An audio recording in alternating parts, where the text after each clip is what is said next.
Assalamualaikum warahmatullahi wabarakatuh. Nama saya Muhammad Haris Miftah Sibaweh, NIM 070403200135.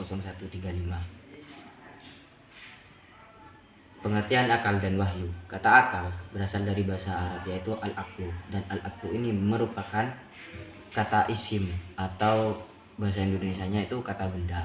Nah, sedangkan di dalam Al-Qur'an kata al-aqlu ini tidak disebutkan, melainkan yang disebutkan itu kata kerjanya atau kata fi'il, yang mana seperti kata lafaz ta'kilun atau nakil atau yakiluha atau yakilun. Nah, dan semua lafaz tersebut bisa bermakna diartikan faham dan mengerti. Nah, jadi untuk masalah pemaknaan lafaz itu memang sekali banyak yang berbeda-beda pendapat, tapi dalam pandangan Islam, akal tidaklah otak, tapi daya pikir yang terdapat dalam jiwa manusia. Daya yang sebagai digambarkan dalam Al-Quran memperoleh pengetahuan dan memperhatikan alam sekitarnya. Akal dalam pengertian inilah yang dikontraskan dalam Islam dengan wahyu yang membawa pengetahuan dari luar diri manusia, yaitu Tuhan. Nah, wahyu secara etimologi yaitu berarti isyarat, bisikan, ilham, atau perintah. Sedangkan menurut terminologi, berarti nama wahyu itu berarti nama bagi suatu yang disampaikan secara cepat dari Allah kepada nabi-nabinya. Dalam pengertian lain, wahyu ini berasal dari bahasa Arab al-wahyu, yang mana al-wahyu tersebut memang merupakan kata asli dari bahasa Arab yang bermakna suara kecepatan. Nah, di samping itu juga mengandung arti bisikan, isyarat, tulisan, dan kitab. Selanjutnya, mengandung arti pemberitahuan secara sembunyi-sembunyi dengan cepat tentang penjelasan cara terjadinya komunikasi antara Tuhan dan nabi-nabinya. Analisa perbandingan antar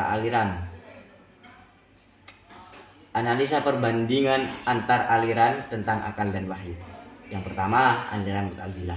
Bagi kaum Mu'tazilah, segala pengetahuan dapat diperoleh dengan perantara akal, dan kewajiban-kewajiban dapat diketahui dengan pemikiran yang mendalam.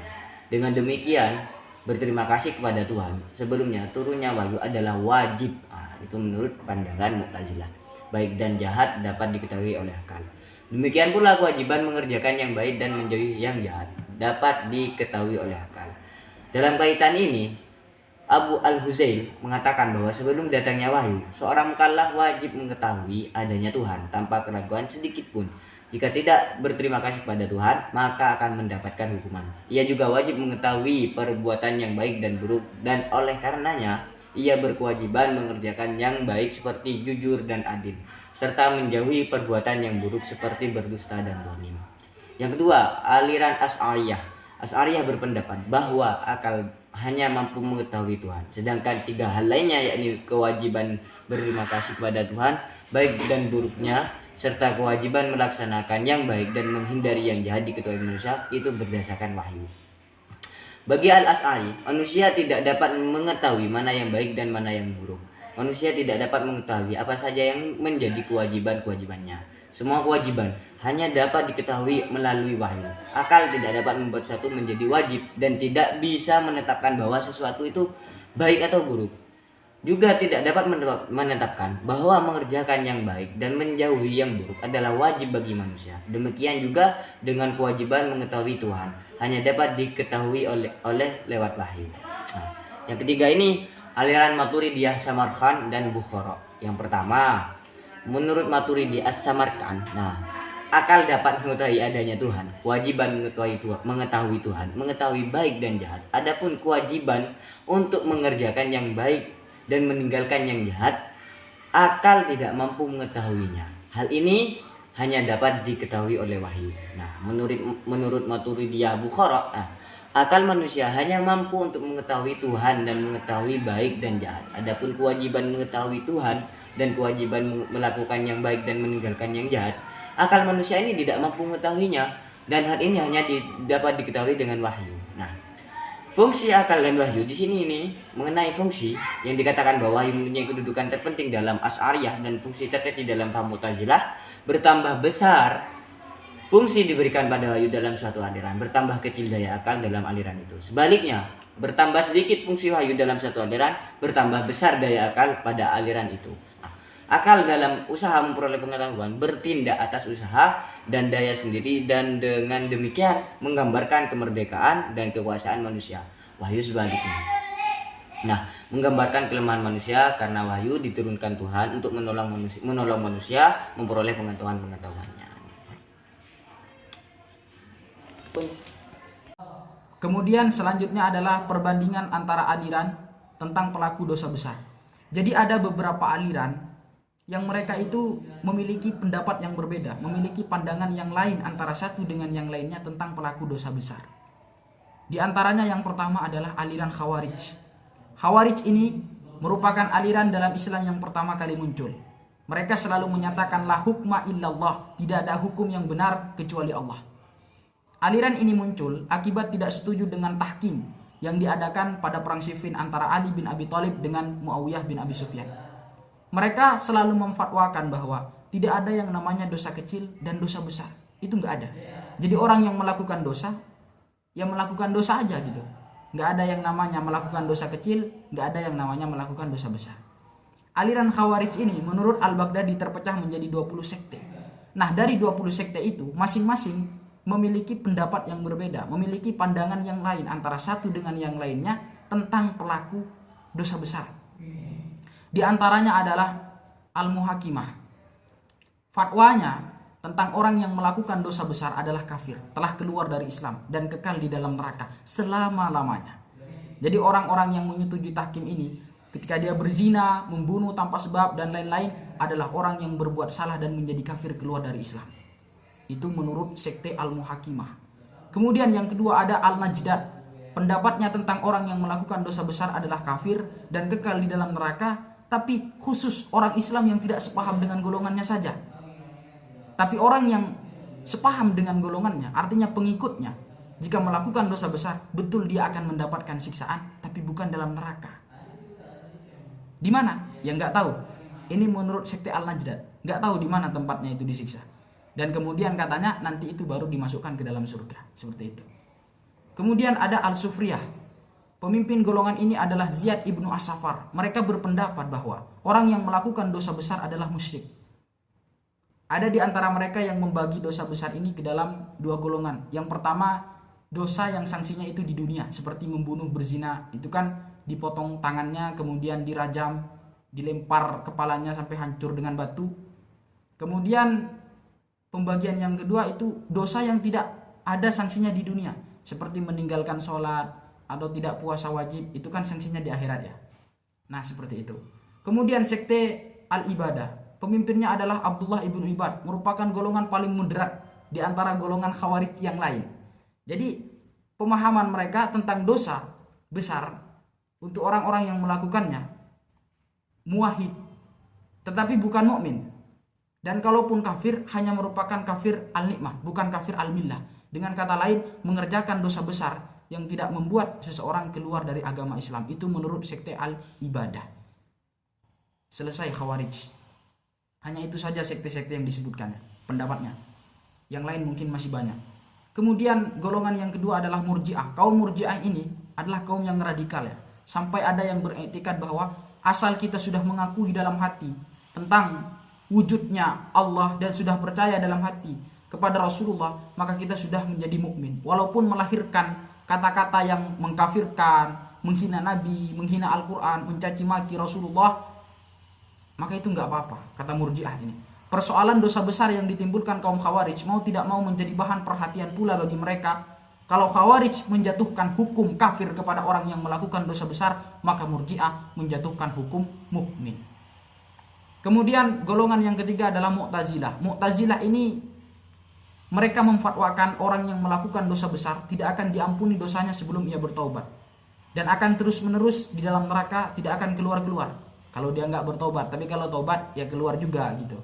Akan tetapi kalau orang mukmin yang melakukan dosa besar atau kecil, ia akan dihukum dalam neraka di suatu tempat lain dari orang kafir. Entah ini Mu'tazilah pernah ke neraka atau enggak, ini nggak tahu saya. Nerakanya itu agak dingin kata mereka. Jadi mereka itu di neraka dihukum di antara surga dan neraka. Prinsip ini sangat penting Karena Wasil bin Atta itu pendiri Mu'tazilah sendiri memisahkan diri dari gurunya Hasan al-Basri. Ia memutuskan bahwa orang yang berbuat dosa besar selain syirik, tidak mukmin, tidak pula kafir, tetapi ia fasik. Jadi kefasikan adalah suatu hal yang berdiri sendiri ya, antara iman dan kafir. Dan tingkatan orang fasik itu di bawah orang mukmin dan di atas orang kafir. Jadi jalan tengahnya yang diambil. Ini dari pemikiran Aristoteles dan dari pemikiran Plato. Dari pendapat Mu'tazilah ini. Kemudian golongan yang keempat adalah Asy'ariyah. Jadi bagi Asy'ariyah, orang yang melakukan dosa besar itu tetap mukmin karena masih ada iman. Tetapi karena dosa besar yang telah dilakukannya sehingga ia menjadi fasik, sama kayak Mu'tazilah tadi. Jadi ia bukan teman, jadi bukan juga musuh. Orang mukmin yang melakukan dosa besar dan mati sebelum bertobat, maka orang itu tetap mukmin, dimandikan, dikuburkan, dikafani sebagaimana orang mukmin biasanya. Karena pada hakikatnya mereka itu juga mukmin, tapi ia durhaka kepada Allah. Gitu kata Asy'ariyah. Orang semacam ini di akhirat itu menurut keyakinan Asy'ariyah akan mendapatkan beberapa kemungkinan. Yang pertama, mungkin dosanya diampuni oleh Allah. Yang kedua, mungkin dia akan mendapatkan syafaat Rasulullah sehingga dia dibebaskan dari hukuman dan langsung masuk ke dalam surga. Kemungkinan yang ketiga, ia akan dihukum di neraka untuk seketika, artinya dalam jangka waktu tertentu, dan nanti pada akhirnya dia akan dikeluarkan dan dimasukkan ke dalam surga. Landasannya itu berdasarkan pada Al-Quran surah An-Nisa ayat 48. Kemudian golongan terakhir adalah Al-Maturidiyah. Al-Maturidiyah ini menolak ajaran Mu'tazilah mengenai masalah persoalan tentang pelaku dosa besar. Tetapi aliran ini sepaham dengan Asy'ariyah, yaitu bahwa orang yang melakukan dosa besar itu masih tetap mukmin dan dosanya itu baik kecil ataupun besar nanti akan ditentukan oleh Allah Subhanahu wa taala kelak di akhirat. Jadi bukan urusan kita ya, itu urusan Allah tentang dosa-dosa yang telah kita lakukan menurut Al-Maturidiyah. Sekian. Pengertian iman dan kufur. Iman dari segi bahasa berarti pembenaran, sedangkan makna iman dari segi istilah ialah pembenaran atau pengakuan hati dengan penuh yakin tanpa ragu-ragu akan segala apa yang dibawa oleh Nabi Muhammad SAW yang diketahui dengan jelas sebagai ajaran agama yang berasal dari wahyu Allah. Sedangkan kufur adalah kebalikan daripada iman. Dari segi lughat, kufur artinya menutupi. Orang yang bersikap kufur disebut kafir, yaitu orang yang menutupi hatinya dari hidayah Allah. Berapa perbandingan antara aliran tentang iman dan kufur? Iman menurut Khawarij tidak semata percaya kepada Allah, tetapi mengerjakan segala perintah dan menjauhi larangan yang telah ditentukan oleh Allah. Dengan demikian, siapapun yang menyatakan dirinya telah beriman kepada Allah, bahwa Muhammad adalah Rasulnya, tetapi tidak menjauhi larangan dan tidak mengerjakan perintah Allah, maka menurut pandangan orang Khawarij, orang-orang itu termasuk orang yang kafir. Sedangkan menurut pandangan Murji'ah, keimanan itu terletak di dalam hati. Andaikan orang itu tidak melakukan perintah dan tidak menjauhi larangan apa yang telah ditentukan oleh Allah dan Rasulnya, tidak berarti menggeser atau merusak keimanannya. Bahkan keimanannya masih sempurna dalam pandangan Tuhan. Sedangkan menurut Mu'tazilah, bahwa amal dan perbuatan merupakan salah satu unsur terpenting dalam konsep iman, sangat mudah dimengerti. Konsep Mu'tazilah tentang amal sebagai bagian penting keimanan memiliki keterikatan langsung dengan masalah al-wa'du wal al-wa'id yang merupakan salah satu dari Pancasila Mu'tazilah. Aspek penting lainnya dalam konsep Mu'tazilah tentang iman adalah apa yang mereka identifikasikan sebagai ma'rifat, pengetahuan dan akal. Ma'rifat menjadi unsur yang tak kalah penting dari iman karena pandangan Mu'tazilah yang bercorak rasional. Masalah fakultasi iman yang merupakan persoalan teologi yang diwariskan aliran Murji'ah disinggung pula oleh Mu'tazilah.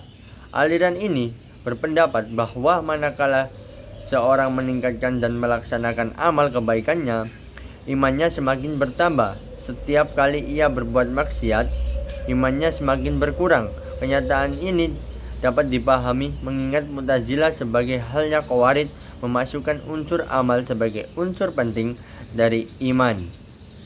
Memahami makna iman dalam konsep aliran Asy'ariyah yang diberikan oleh Abu Hasan al-Asy'ari masih sukar dipahami, sebab di dalam karya-karyanya seperti Maqalah al-Ibanah dan Al-Lumah, ia mengidentifikasikan aman secara berbeda. Dalam Maqalah dan Al-Ibanah disebutkan bahwa iman adalah qawal dan amal dapat bertambah serta berkurang. Dalam Al-Lumah, iman diartikan sebagai tasdik bil Allah. Argumentasinya bahwa kata mukmin seperti yang disebutkan dalam Al-Quran surat Yusuf ayat 7 memiliki hubungan makna dengan kata sodikin dalam ayat itu juga. Dengan demikian, menurut Al-Asy'ari, iman adalah tasdik bil al-qalb, membenarkan dengan hati. Di antara definisi iman yang diinginkan Al-Asy'ari dijelaskan oleh Al-Asy'arotani, salah seorang teologi Al-Asy'ariyah. Asy'arotani menulis, Al-Asy'ari berkata, iman secara esensial adalah tasdik bil al-janan, membenarkan dengan hati, sedangkan mengatakan qaul dengan lisan dengan melakukan berbagai kewajiban utama. Amal bin al-arkan hanyalah merupakan furu', cabang-cabang iman. Oleh sebab itu, siapapun yang membenarkan dengan esaan Tuhan dengan kabulnya dan juga membenarkan utusan-utusannya beserta apa yang mereka bawa darinya, iman orang yang semacam itu merupakan iman yang sahih, dan keimanan orang yang tidak akan hilang kecuali jika ia mengingkari dari hal-hal tersebut. Sedangkan aliran Maturidiyah Samarqand berpendapat bahwa iman adalah tasdik bil al-aqab, bukan semata-mata ikror bil al-lisan. Pengertian ini dikemukakan oleh Al-Maturidi sebagai bantahan terhadap Al-Karomiyah, salah satu subsekte Murji'ah. Ia berargumentasi dengan ayat Al-Quran surat Al-Hujurat ayat 14. Ayat tersebut dipahami Al-Maturidiyah sebagai suatu penegasan bahwa keimanan itu tidak cukup dengan hanya perkataan semata tanpa dipahami pula oleh kolbu. Jadi, apa yang diucapkan oleh lidah dalam bentuk pernyataan iman tanpa adanya sebuah dorongan dari hati, maka orang itu masih belum bisa dianggap beriman menurut aliran Maturidiyah Samarqand. Adapun pengertian iman menurut Maturidiyah Bukhara seperti yang dijelaskan oleh Al-Badawi adalah tasdik bil al-qalb dan tasdik bil al-lisan. Lebih lanjut dijelaskan bahwa tasdik bil al-qalb adalah meyakini dan membenarkan dalam hati tentang keesaan Allah dan Rasul-Rasul yang diutusnya beserta risalah yang dibawakannya. Adapun yang dimaksud tasdik al-lisan adalah mengakui kebenaran seluruh pokok ajaran yang telah verbal. Adapun yang dimaksud tasdik al-lisan adalah mengakui kebenaran seluruh pokok ajaran secara verbal. Sekian dari kami. Wassalamualaikum warahmatullahi wabarakatuh.